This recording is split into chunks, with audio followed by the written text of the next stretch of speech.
اعوذ باللہ من الشیطان الرجیم، بسم اللہ الرحمن الرحیم۔ امیر المومنین حضرت عمر بن الخطاب فاروق اعظم اپنی خلافت کے دنوں میں مسجد کے صحن میں بیٹھ جاتے تھے اور لوگوں کی ضرورتوں اور شکایتوں کو سنتے تھے۔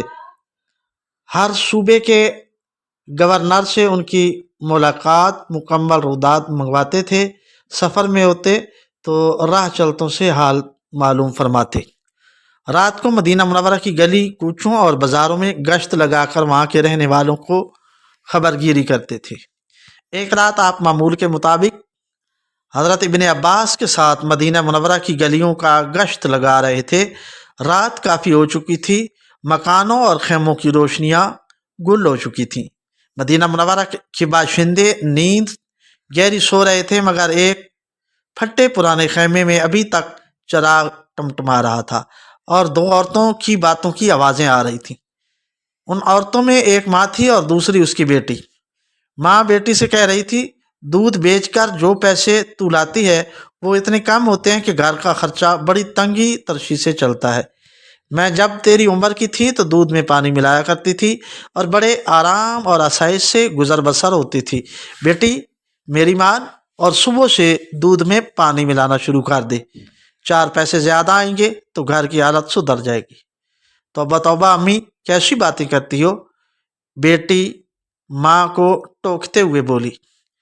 پھر اس نے سمجھانے کے انداز میں کہنا شروع کیا، اماں جب تم دودھ میں پانی کی ملاوٹ کرتی تھیں اس وقت تم مسلمان نہیں تھی۔ الحمدللہ اب ہم مسلمان ہیں، لہٰذا ہم دودھ میں پانی نہیں ملا سکتے۔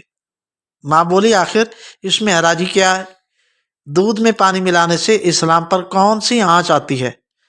اماں کیا ہو گیا تمہیں؟ کیا تم بھول گئی ہو کہ ہمارے خلیفہ حضرت عمر فاروق کی ہدایت ہے کہ دودھ میں پانی قطعی نہ ملایا جائے؟ بیٹی نے ذرا سخت لہجے میں کہا۔ ماں نے جواب دیا، ارے نیک بخت بیٹی، کیا خلیفہ نہیں جانتے کہ ہم جیسے غریب اگر دودھ میں پانی ملا کر نہ بیچیں گے تو دونوں وقت کی روٹی کیسے حاصل کریں گے؟ اماں میری اس طرح حاصل کی ہوئی روٹی حلال رزق نہیں، میں مسلمان ہوں اور کوئی ایسا کام نہیں کروں گی جو خلیفہ کی ہدایت کے خلاف ہو اور اسلامی تعلیمات کے منافی ہو۔ بیٹی نے اپنا فیصلہ سنا دیا۔ پگلی کہیں کہ یہاں کون سے خلیفہ بیٹھے ہیں جو ہمیں دیکھ رہے ہیں؟ انہوں نے تو کانوں کان خبر تک نہیں ہوگی۔ اب تم سو جاؤ، صبح سویرے میں دودھ میں پانی ملاؤں گی۔ ماں نے فیصلہ کن انداز میں بیٹی کو سمجھایا۔ بیٹی تڑپ کر کہنے لگی، نہ اماں نہ، خلیفہ نہیں دیکھ رہے تو کیا ہوا، اللہ رب العزت تو دیکھ رہا ہے۔ اس کے بعد خیمے میں خاموشی چھا گئی، چراغ بجھا دیا گیا، ماں اور بیٹی بستر پر لیٹ گئیں۔ دوسرے دن صبح ہوتے ہی امیر المومنین حضرت عمر فاروق خلیفہ دوم نے اس لڑکی کے یہاں ایک شخص کو دودھ خریدنے کے لیے بھیجا۔ دودھ کا معائنہ کیا، دودھ خالص تھا، اس میں پانی کی ملاوٹ قطعی نہیں تھی۔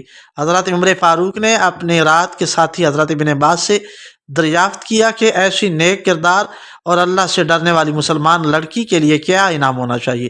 حضرت ابن عباس نے رائے دی کہ اسے کم از کم 1000 درہم انعام دیے جائیں۔ حضرت عمر فاروق نے حضرت ابن عباس کو مخاطب کرتے ہوئے فرمایا، ایسی نیک خصلت اور پاک سیرت لڑکی کی ایمانداری کو سکوں میں نہیں تولا جا سکتا۔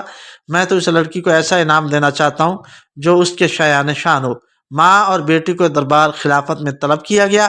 رات کا واقعہ دہرایا گیا۔ ماں کے چہرے پر ہوائیاں اڑنے لگیں اور بیٹی کا چہرہ صداقت کے نور سے جگمگا اٹھا۔ حضرت عمر نے لڑکی کو مخاطب کرتے ہوئے کہا، اسلام کو تم جیسی بیٹیوں کی ضرورت ہے۔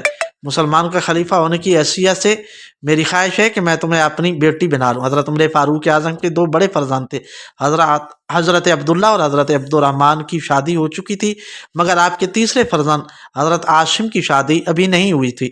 حضرت عاصم کا داور اور حسین شخص کے مالک تھے۔